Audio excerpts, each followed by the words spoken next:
We now move to First Minister's questions. Question number 1, Joanne Lamont.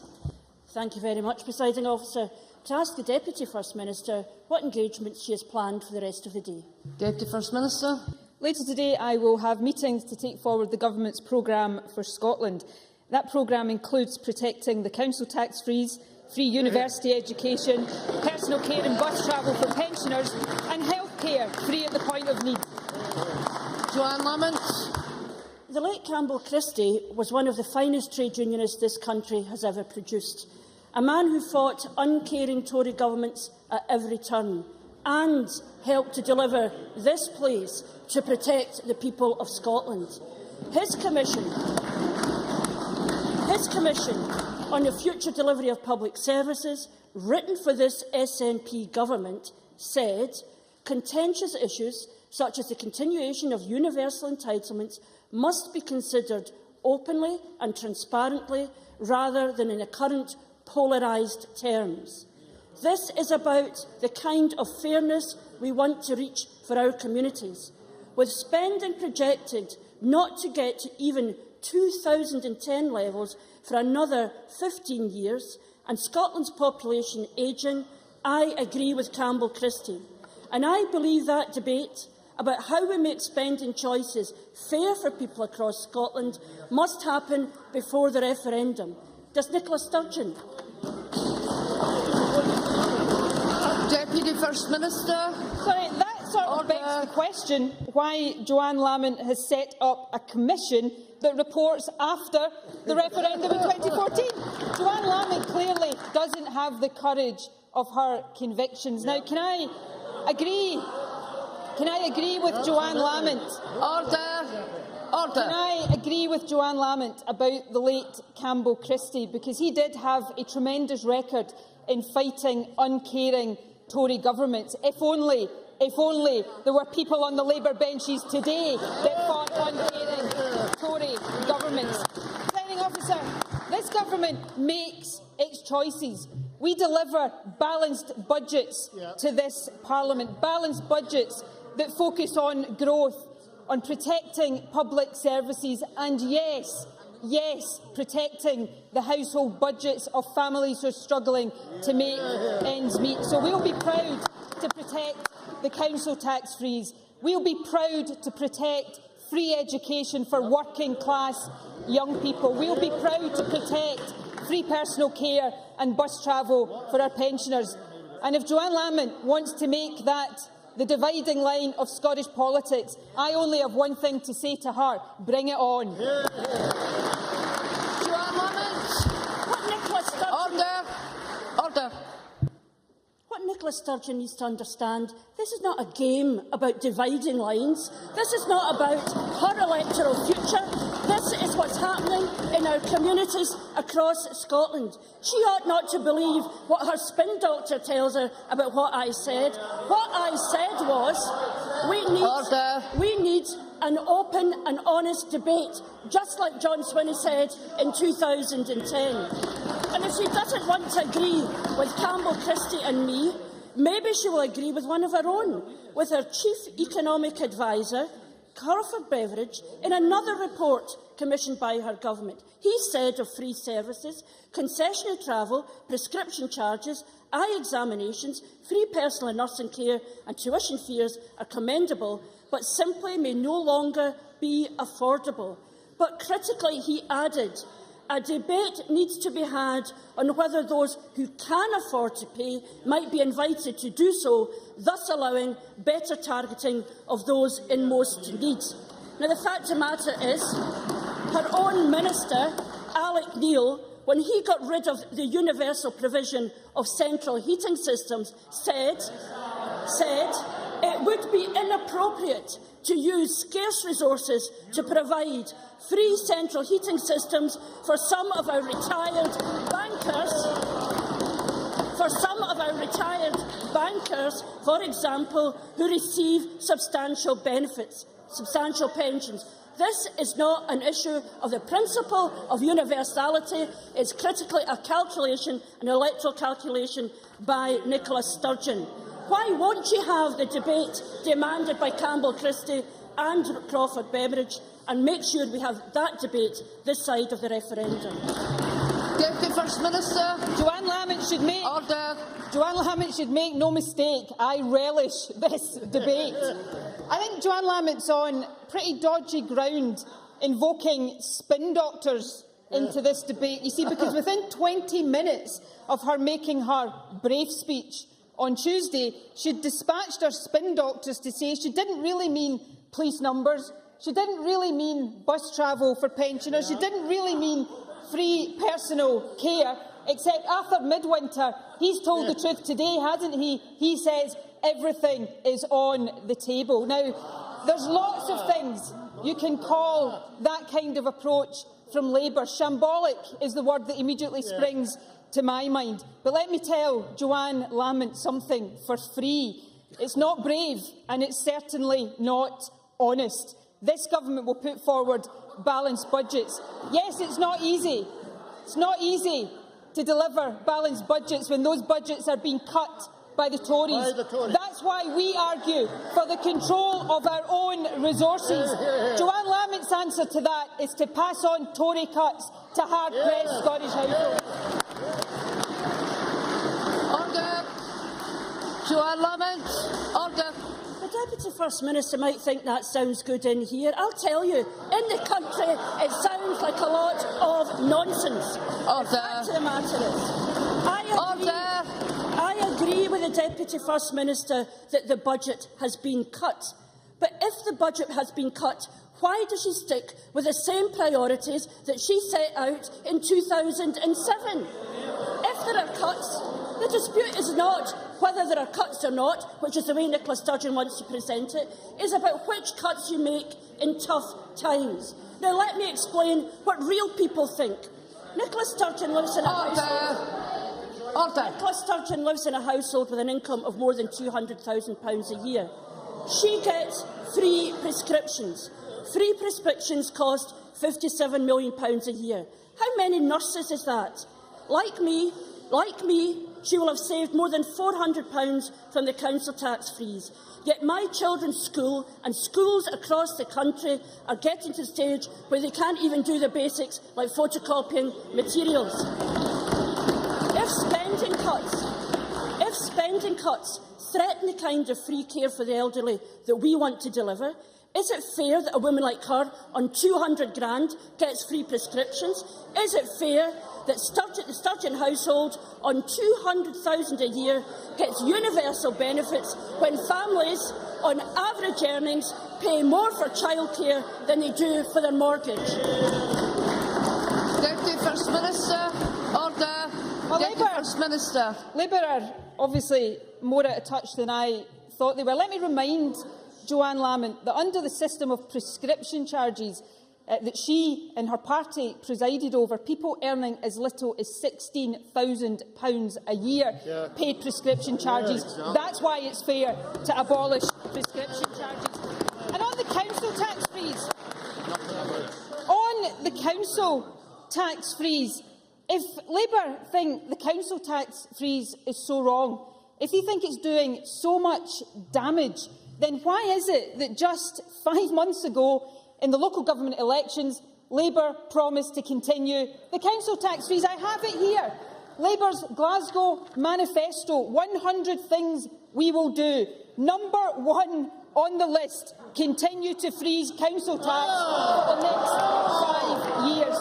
Now, Joanne Lamont likes to talk about honesty, but if she was being honest, then isn't it the case that by definition she's being deeply dishonest now? Joanne Lamont. We know that your council tax freeze is underfunded, and what we now have to confront. I have been to too many meetings listening to care workers describing their lives now and their terms and conditions. I've listened to too many carers mopping up for the fact that budgets are being cut to stay silent on this issue. Talk about not opening the gas bill but putting it in the drawer. That is what Nicola Sturgeon is doing with the nation's bills. And let me tell her, as every decent household knows, that never ends well. These are serious times. You said you want a debate. Have one. Let the people of Scotland choose. Because if she closes the debate, if she shuts down the debate in the way that that started this week, she'd better explain to the carer told they can only care for their pensioner for 15 minutes why that is happening, to the son why that's the only care his mother gets, to the parent why their child can't have the classroom support they require to maintain their child in mainstream education. There is a public spending crisis happening now, and it's going to get worse, and she should face up to it. Yes, the Tories are cutting the budget, but within that budget, we will all be judged. We will all be judged about the choices we make, whether it's our benefits or the needs of the people of this country. She should get that, and she should change her mind now. First Minister, order. Deputy First Minister. Can I remind Joanne Lamont gently that the people of Scotland did choose. In May 2011, they overwhelmingly chose free prescription charges, a freeze on the council tax and free university education for working class kids. And I say this to Joanne Lamont. If she is saying that she wants to reverse all of these policies, don't set up a commission, have the guts to say so and let the people of Scotland choose after that. But, you know, don't just listen to me about this. Let's have a look at some of the reaction from Labour posters on the Labour Haim blog site. What are we doing? Did we learn nothing from the New Labour nonsense? This is not a speech based on any reasonable interpretation of Labour values. That's what Labour members have to say. But, you know, all is not lost for Joanne Lamont, because Murdo Fraser was quick to take to Twitter. What he said was, good to see Joanne Lamont warming to Tory policies. Now, we can laugh, but you know what? It is actually quite tragic. Joanne Lamont, poster girl for the Tories. Whatever happened to Labour? You know, we used to have New Labour. Now we've got Joanne Lamont, New Blair. Question number 2. Ruth Davidson. Thank you, Presiding Officer. To ask the Deputy First Minister when she'll next meet the Prime Minister. Deputy First Minister. I have no plans to meet with the Prime Minister in the immediate future.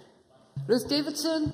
Thank you, Deputy Presiding Officer. And I'd like to thank both of the honourable leaders for finally and belatedly bringing the debate onto ground that the Conservatives, have been talking about since before the last election. And I chime hugely with my colleague Murdo Fraser. Order. Let us hear the member, please. I chime hugely with Murdo Fraser, and I'm pleased that the Deputy Presiding Officer wished to remind the Chamber that indeed there was only one party who wasn't taking part in the Dutch auction in 2011, who had sound ideas for prescription charges and council tax and student funding.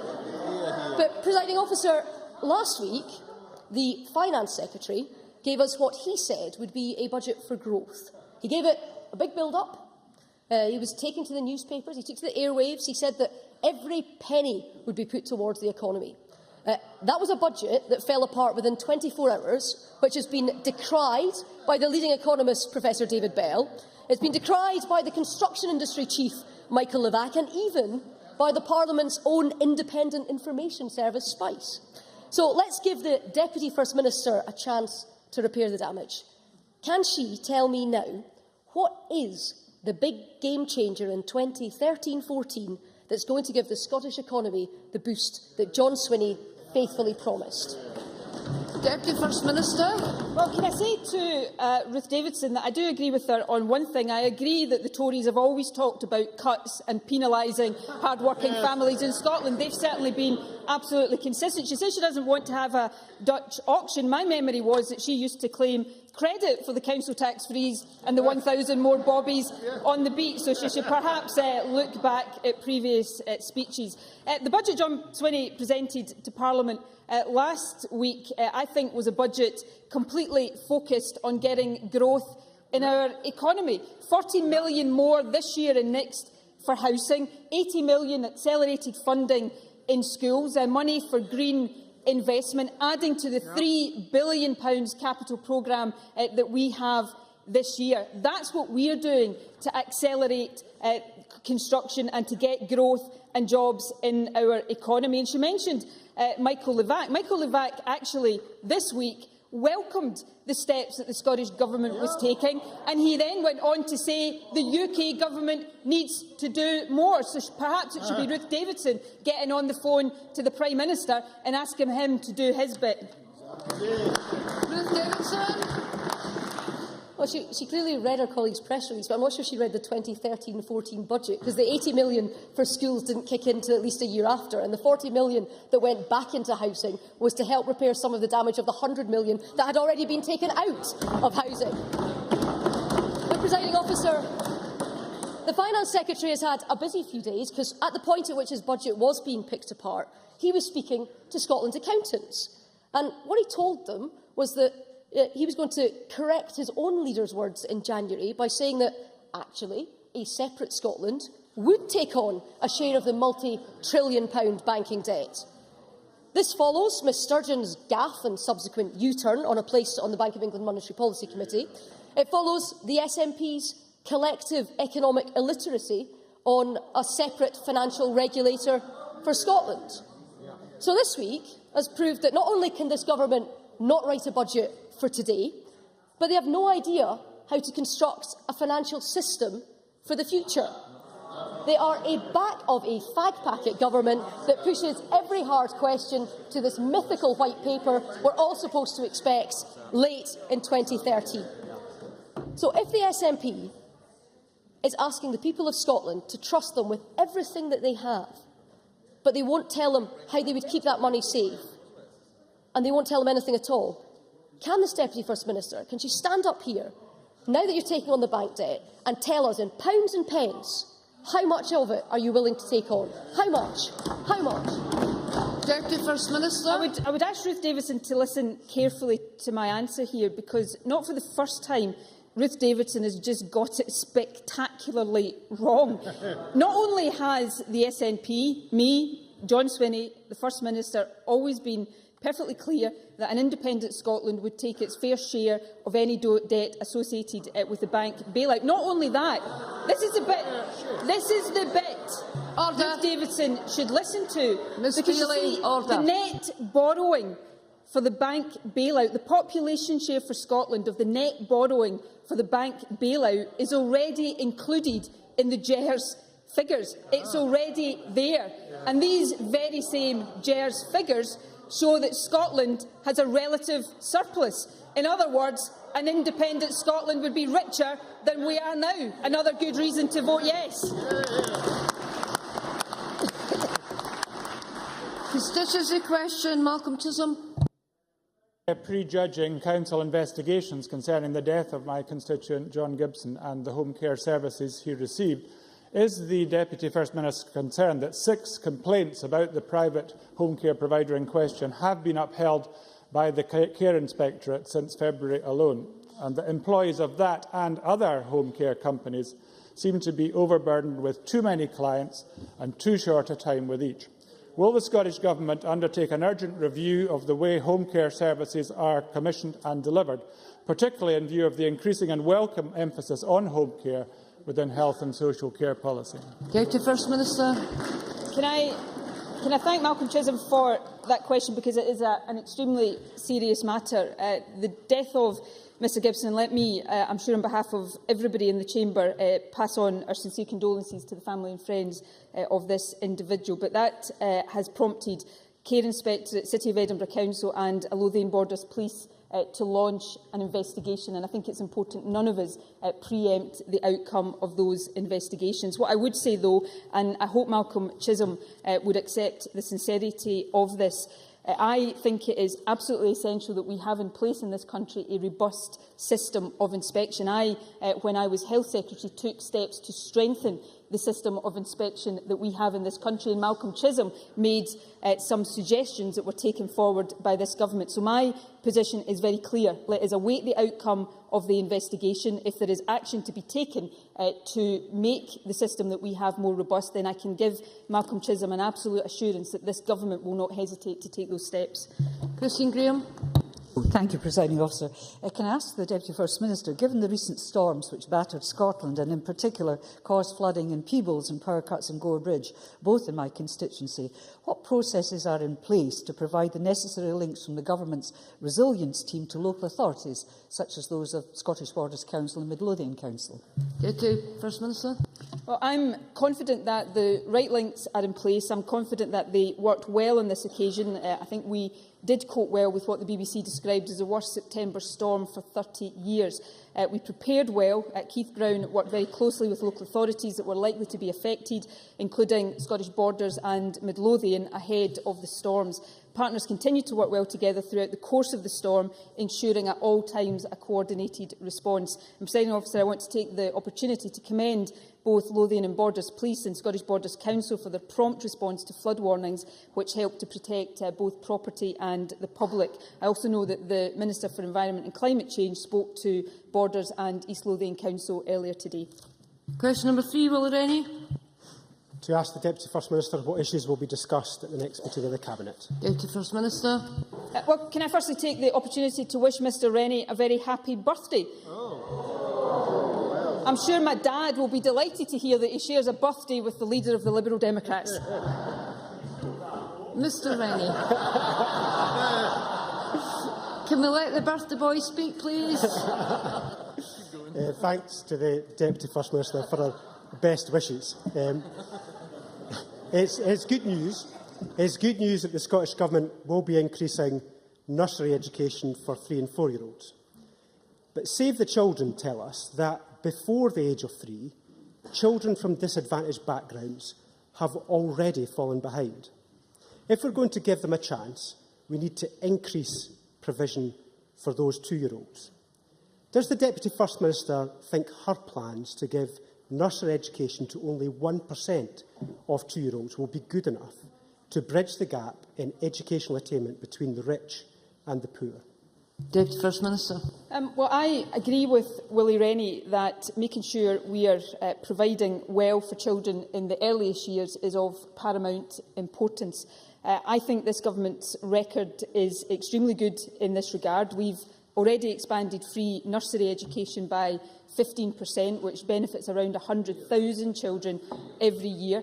We've extended the free school meals entitlement to more children and more young people from low-income families than ever before. And, of course, we have pledged to increase from 475 hours per year of preschool entitlement for all 3- and 4-year-olds to a minimum of 600 years of early learning and childcare for all 3- and 4-year-olds and for looked-after 2-year-olds. So, yes, I do believe that is a sound package of support, but I also accept that particularly for the most vulnerable children and the youngest of most vulnerable children, we've always got to be working to do more to increase the support and make sure we're giving our youngest children the best possible start in life. Willie Rennie. Doris and Sandra White knew all that, knew what the Deputy First Minister was setting out, but they've asked, they've demanded, in fact in a motion and in a speech in here, that more needs to be done. In England, they're going to give nursery education to 40%. 4 out of 10 2-year-olds will be getting nursery education. In Scotland, it is only 1%. A generation will miss out. The evidence is that many will never, ever catch up. It's a gap in provision that will lock in a gap in attainment. So can I appeal to her once more? Can she review the government's plans so that disadvantaged kids just don't lose out? Deputy First Minister. Can I say, in all seriousness, to Willie Rennie, that the package of early years care that this government is pledged to deliver is greater than what is being delivered south of the border. The government in England is not providing 600 hours per year of childcare. But I do agree, and I hope this could be something we can build some cross-party consensus on, because I do agree we must do more for our most vulnerable young children. That's why, for example, the Government, as part of our approach to more preventative spending, has set up the Early Years Change Fund. So our policies and our approaches on these things will always be kept under review to make sure that we are taking all of the reasonable steps that we can to give our children the best start in life. Question number 4, Sandra White. Thank you, President Officer. To ask the Deputy First Minister what progress is being made with reducing waiting times for treatment for drug misuse. Deputy First Minister. The latest statistics that were published on Tuesday show that our target to reach a level of 90% of clients starting treatment for their drug problem within 3 weeks of referral has been achieved. That's 9 months ahead of schedule. In 2007, 27% of people who needed drug treatment had to wait over a year just to get an appointment, not even treatment, and a wait exceeding 6 months was not uncommon. We're now seeing the successful impact of our commitment to increased investment in frontline drug services. This commitment remains unstinting, with £30.2 million allocated to health boards for frontline drug services and support in 2012-13, representing an increase of over 20% since 2006-07. Sandra White. I thank the Deputy First Minister for a reply. I think it is indeed great news, and everyone should be very, very grateful for what is actually happening. And I do congratulate everyone, from families to professionals who have worked so hard to achieve these targets. Can I therefore ask Deputy First Minister what the next stage is for the future delivery of this strategy, which really is so vital for people tackling drug addiction? Deputy First Minister. Well, given the progress we've made on delivering the heat target for drug waiting times, the next phase of delivery of the road to recovery will focus on sustaining the excellent progress that's been made and making sure that we embed quality across all services in Scotland. We've prioritised work to deliver new national standards for drug and alcohol services, and these will be focused on recovery and on workforce development to drive up and support quality of service provision with a clear expectation of recovery. Question number 5, Neil Findlay. To ask the Deputy First Minister what support the Scottish Government provides to colleges that merge. Deputy First Minister. We are supporting college leaders to take advantage of the opportunities for learners and employers that college regionalisation provides. To that end, we were pleased to announce in our draft budget a £17 million increase in funding for colleges for 2013-14. This adds to our plans for new college estates, valued at some £300 million, for which the procurement process has now begun. And of course, our £15 million College Transformation Fund provides significant support for colleges wishing to merge. Finally, through our College Change team, officials are working closely with individual regions to offer help on all issues associated with merger. Neil Findlay. Meanwhile, back in the real world, at this week's meeting of the Education and